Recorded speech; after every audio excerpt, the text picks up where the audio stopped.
Telusur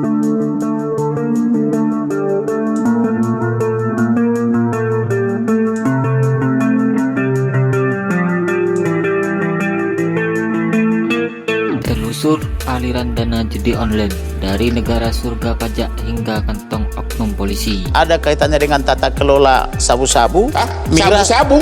miras dan judi. Maksudnya apa? Miras dan judi apa? Ada yang memberi informasi ke saya. Apa itu diberi informasi? Jadi bahwa ini kaitannya semua ini ada dengan judi, ada dengan tata kelola sabu-sabu. Maksudnya ada apa? Ada dugaan Ada keterlibatan bisnis. Pak Irjen Pol Sambo? Ada di antara mereka itu. Nggak dihormati Kapolri kan begitu. Oke, Iya. jadi kesimpulan saudara motivasinya pertama ada dugaan terkait konten sensitif Ada konten wanita, wanita yang ada konten tata kelola sabu-sabu, ada konten tata kelola judi, ada konten apa namanya tadi tuh bisnis-bisnis lainnya. Yang melakukan itu adalah pejabat tinggi Polri yang sebenarnya kalau dihitung bintangnya itu seperti bintang 5. Kadif Propam itu bintang 2. Tapi anak buahnya yang bintang 3, kepala bironya itu ada 3 yang seluruhnya tunduk pada ini. Dia yang meriksa atas perintah ini, apakah ini teruskan apa enggak. Atas perintah ini terus ditindak di sini, mau dihukum apa benar terserah sini. Sehingga rasan-rasannya itu kalau di Polri ya Pak Sambo itu memang praktis bintang 5 karena semuanya takut pada dia. Artinya bisa ditembak pada dia dengan alasan apapun. Nah itu yang menyebabkan ketika dia melakukan kejahatan lalu dia membuat rekayasa seakan-akan orang hampir percaya semua. Judi online yang terus diberantas oleh aparat kepolisian ternyata terdeteksi mempunyai aliran dana hingga ke mancanegara. Bahkan menurut Pusat Pelaporan Analisis dan Transaksi Keuangan diduga ada aparat kepolisian yang diduga ikut kecipratan aliran dana dari sindikat judi online. Hal itu terungkap dari paparan Kepala PPATK Ivan Yustiavandana beberapa waktu lalu.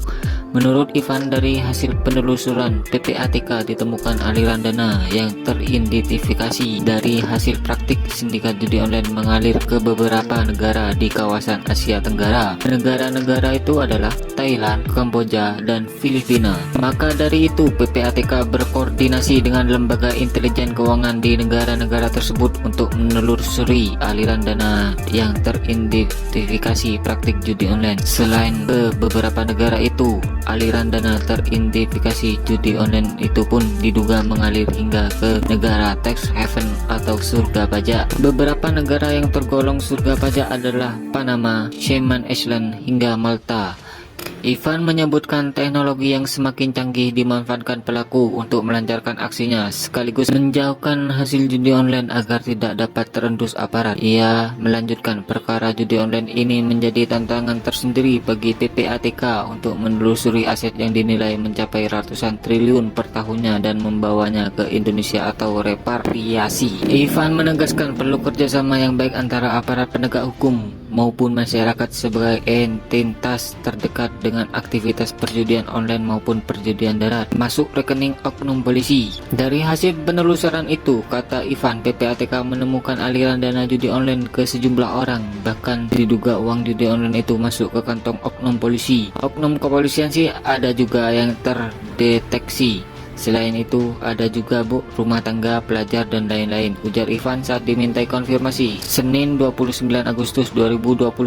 Ivan enggan membeberkan beberapa banyak oknum polisi yang terdeteksi. Ivan enggan membeberkan beberapa banyak oknum polisi yang terdeteksi menerima aliran dana judi online. Dia mengaku sudah menyerahkan temuan PPATK itu ke Badan Reserse Kriminal Bareskrim Polri. Tanya penyidik saja kan perlu pembuktian lebih lanjut oleh penyidik, ucapnya. Ia menambahkan sepanjang tahun 2022 PPATK sudah memblokir 421 rekening yang terkait judi online.